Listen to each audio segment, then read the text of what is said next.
Good morning, everyone. Well, the results of the Crimean referendum were no surprise. So now the question is how Russia decides to recognize and act on the vote. That'll determine whether the conflict between Moscow and the West intensifies or calms down. This decision really lies with President Putin. The U.S. and European response to the referendum, as well as its impact on Russian political and financial interests, will certainly influence his decision. The remaining issue, the Western desire to see Russia just generally back off from the countries on its borders, remains unclear. In any event, it looks like the next deadline is this Friday. The Ukrainian and Russian defense ministries have agreed to a truce in Crimea until then. Also on that day, Russian lawmakers are reportedly scheduled to consider legislation that would allow Russia to incorporate parts of countries where the central authority isn't functioning and local residents want to secede, according to Bloomberg. While that's clearly aimed at Crimea, it could, in theory, be used to allow Russia to annex other Russian-speaking parts of some Eastern European countries. This is perhaps the biggest fear of the West, that President Putin's goal isn't just to take a warm water port, which has been one of Russia's perennial geopolitical goals, but also to rebuild the Soviet Union. That's why U.S. Vice President Biden's going to Poland and Lithuania today for talks.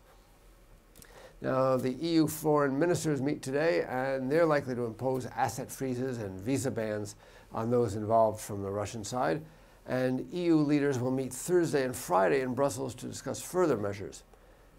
Apparently, this whole situation was quite well discounted in the market already because it doesn't seem to be having that big an impact.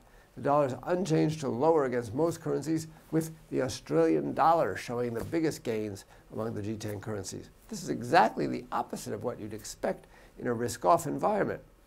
Among the emerging market currencies that we track, the only one to lose ground against the dollar was the Chinese renminbi. That fell after the People's Bank of China announced over the weekend that it was doubling the currency's trading band in a move to let market forces determine its value.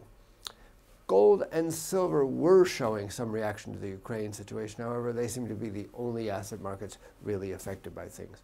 Personally, I don't understand what's going on. I think that we should be in a risk-off environment, and I think the Australian dollar should be falling and the yen should be the main one strengthening, but the market isn't following my notions of what should be happening. Now, with very little on the schedule for today, I think events surrounding the Ukraine will take center stage.